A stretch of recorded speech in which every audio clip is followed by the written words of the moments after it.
Hello again, and welcome back to Intuitive Conversations with Tamara and Chantelle. I'm Chantelle Neufeld. I'm Tamara Franz. Today, we are continuing our conversation about intuition. So a little bit about me. I grew up very religious and became agnostic, sort of atheist, for several years because, for a lot of reasons. I guess a lot of big things happened to me that caused me to doubt my faith, etc., etc. But that's another story for another day. How I came back to find my intuition and to connect to my inner guidance was actually when my sister and my brother died within a few months from each other. And just the turmoil, the grief, the utter devastation, the, real soul searching. What I noticed was a lot of signs. There were signs everywhere from my siblings. And each one of the stories that I could tell, people could say, oh, that's a coincidence. But I know that it's not. And other people could say, oh, it's just your GPS, your reticular activating system. That's what you're looking for because that's all you're thinking about. Perhaps. But I do feel like there's something deeper to it. Mm-hmm. One of the stories that happened after my sister died, I was off work for a week. I went back to work. I was working at in shipping kitchen cupboard doors. And this huge order came in. Usually we always have the same customers, but the first order I had that morning was an order that had my sister's name on it, Alin, and her name is not very popular. And it's at Alin International, and it just really got to me, and I laughed. I just stood there laughing, my sister is just right here with me, it was stuff like that. And she loved license plates, and so I started looking at license plates, and I learned about angel numbers, where you see 333 or any number in a row like that, and I just took it to mean, I am supported by my angels, I'm guided, I am loved, I am on the right track. What you're saying is so interesting because it's making me think that often, especially if we haven't been paying attention to our intuition and living in tune with our inner guidance, it's when we hit the really rough spots in life that the internal guidance shows up and says, hey, I'm here. And I think about when I was living in Ontario with my husband and children, and we were in such a financial it was a catastrophic situation, actually, and it eventually came to light that the only way that we were going to be able to survive would be to move back to Manitoba. And my husband, when I proposed the idea to him, said, do you know how many things would have to fall into place in order for us to be able to move back to Manitoba? You'd have to get a job, I'd have to get a job, we'd have to sell our house, we'd have to be able to find a home. And being in the financial situation that we were in, none of that seemed possible at the time. But we set the intention, and boom, boom, boom, things just started to fall into place. And so, signs popping up, synchronicities, people, the timing of things happening in ways that just seem like they're beyond coincidence. I think those are all ways that the internal guidance system shows up and says, I've been here all along. And now are you ready? Sometimes you've been having a dream of that person or thinking about, connecting with that person and then them calling you out of the blue or emailing you out of the blue. Synchronicities like that, there was this quote, something about coincidence is God's way of remaining anonymous. Right. And I think it's so cool. So whether you have faith in something unseen or you don't, it's all fine and good.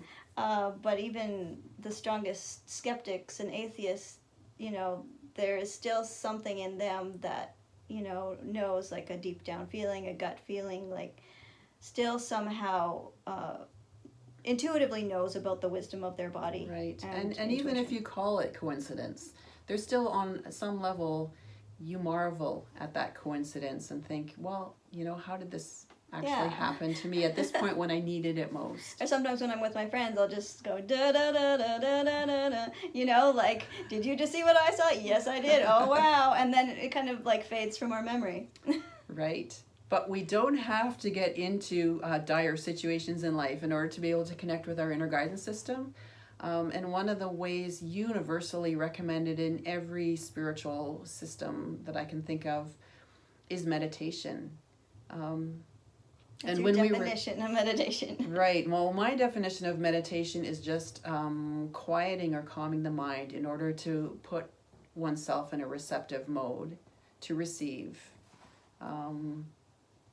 And it doesn't necessarily mean you're going to get a great flash of insight or, a vision showing up or anything like that. But it's just kind of saying, I sort of, when we were talking about it, I likened it to the Bible story that I heard many times when I was young that always intrigued me about this little boy, Samuel, who was sent to the temple to live with the old priest Eli and be trained I guess he was going to be trained up into the priesthood. And he one night heard a voice calling him, and he ran into this old priest's room and said, "Eli, Eli, you called me, I'm here." And the old priest said, "I didn't call you, go back to bed."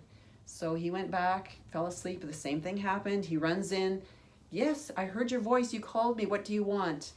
And the priest again said, "I didn't call you." So the third time this happened, the priest finally said, "This is the voice of God calling you. So the next time you say, 'Speak, Lord, your servant heareth.'" And to me, that is a metaphorical story about the call of the intuition.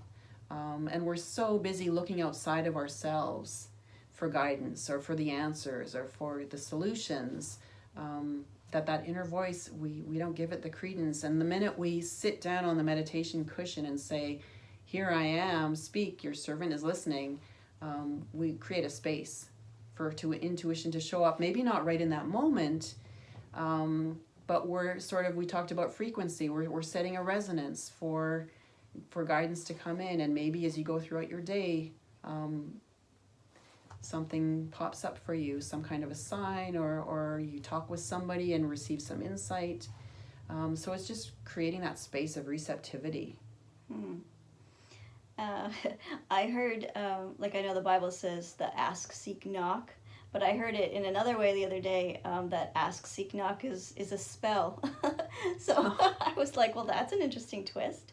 But really, how often do we not ask, seek, or knock? And how often are the answers there if we would only set that intention?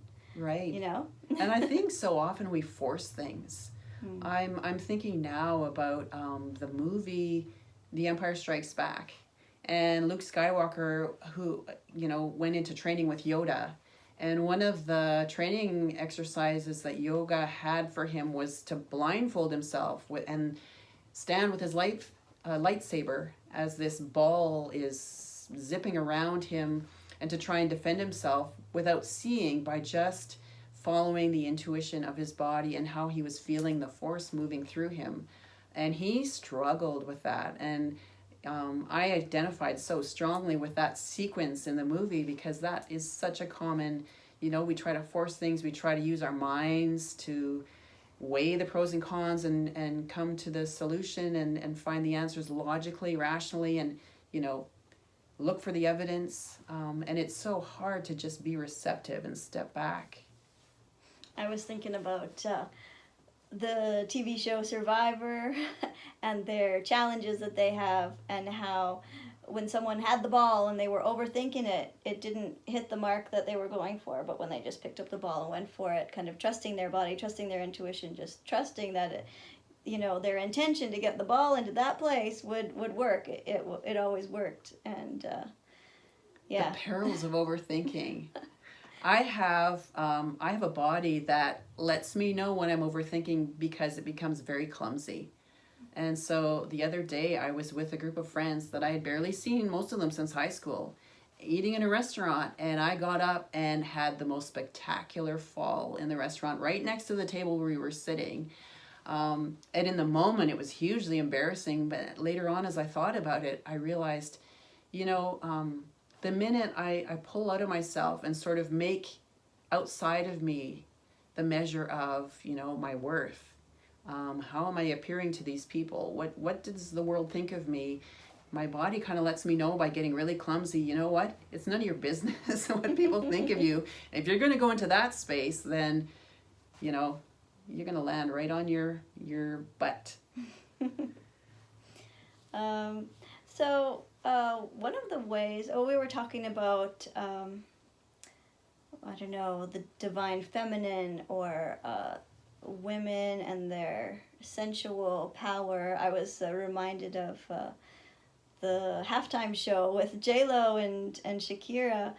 Like You're talking the big, Super Bowl. Yeah, like the big debate on their, how they showed their strength through their sensuality. Like how the men were showing it on the football field, and how, I don't know, I just feel like when I have times of self-pleasure, like most of us women do, I find myself so connected to things. I don't even know how to describe it, but like just so much, like I use imagery and music, and I'm just like in another dimension almost. And I can not only receive insight, but I can also manifest. Like I can imagine what I would like in the future, and then it's like setting an intention, and then it happens.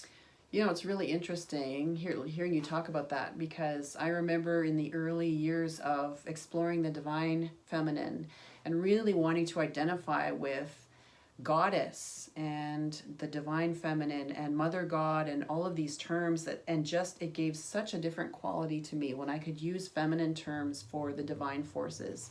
And I remember talking to somebody very close to me, and just the knee-jerk reaction was, goddess, that sounds so sensual.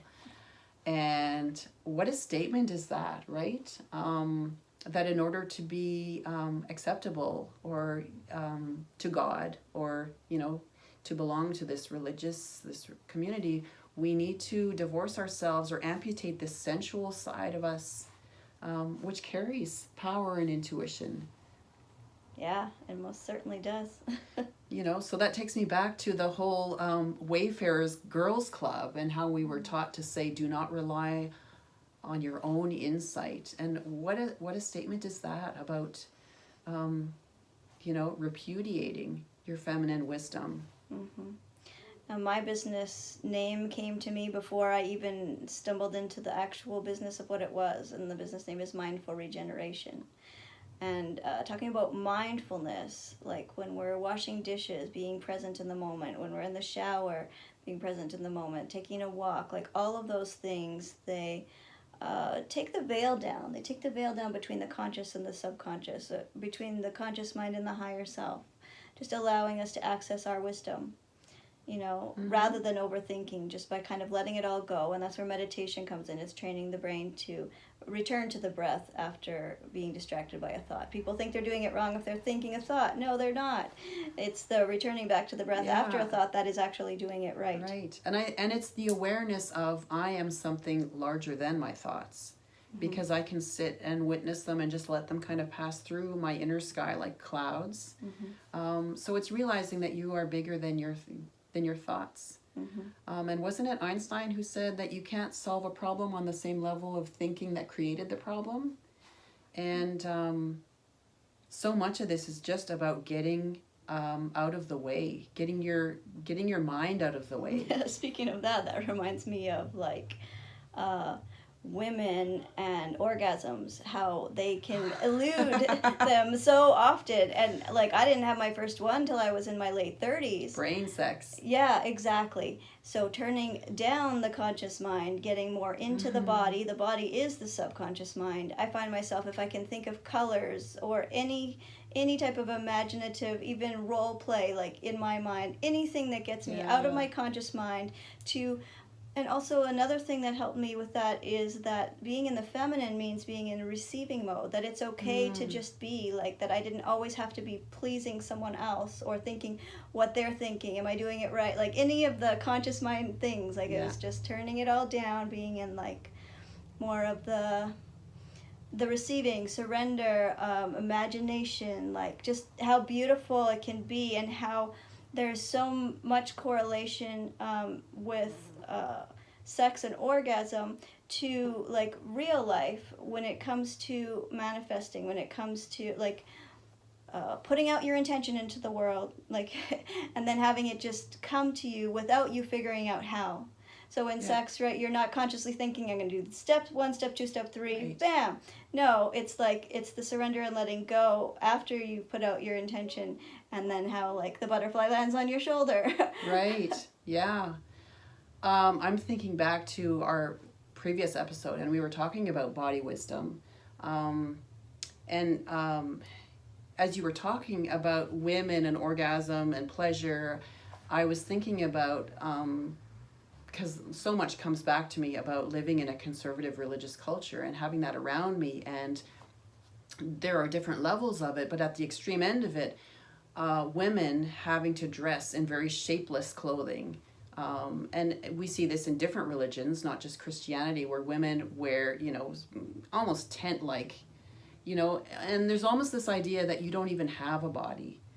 You can't trust your body, you can't show your body is something to be ashamed of. I didn't grow up in a culture where, we were free to talk about our bodies and about the development of our bodies and so forth. And I more or less wore, baggy sweatshirts and shapeless clothing.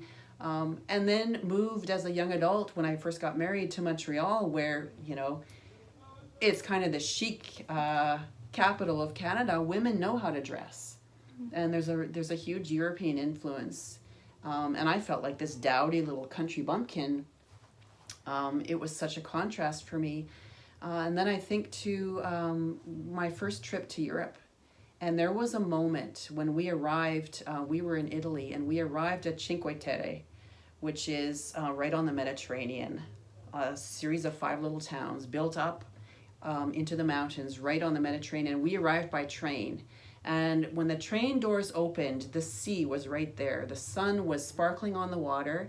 And as I stepped out of the train, I felt the difference in atmosphere. It was like traveling to Italy was like a flowering for me, where I first felt the permission to embrace my body, my womanhood, and just on the beaches everywhere, women of every age, shape, and size wearing bikinis and having no self-consciousness whatsoever. And I just thought, this is a completely different culture from what I grew up with. And that was just a huge turning point for me. And in later years, I took some belly dancing classes and found that just so freeing. But just this idea of getting back in touch with the body and letting the body move and letting the body tell you what it wants to tell you. Like through dance. Dance is my favorite self-care practice. There's so many different self-care practices, but we narrowed it down to like 2 or 3, which is quiet the mind, move the body, connect to source. So, moving the body, like, can be done in, yoga, exercise, walking, but dance is just so intuitive. I love it. And dance is totally about trusting the body, just letting the body move in the way it wants to go and express. There are so many healing modalities also that take place with body movement. I read one book lately in particular called Hypnokinesthetics, and it's just chocked full of, it pretty much includes all of the $10,000 of training that I had, plus a lot more, but just incorporating these practices with body and mind, merging them together for healing purposes. So I think the bottom line is there are many, many ways to tap into your internal guidance system, and beginning with just the firm belief that it's there for you and will respond. I didn't talk about this, but numbers for me bring out my intuition.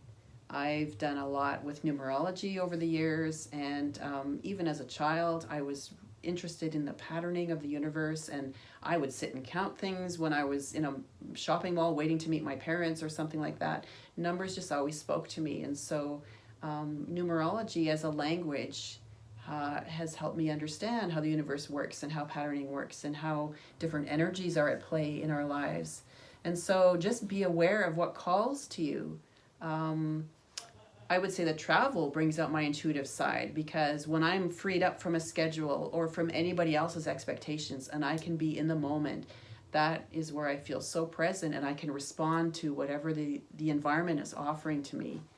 And for some people, it's the language of nature and just going out and what animals do you see? What do you see in the sky? Ted Andrews has a series of books, Animal Speak and Nature Speak, which is a whole encyclopedia of just what is the symbolism of different animals and different aspects of nature. And so there are 101 different ways to tap into your inner guidance.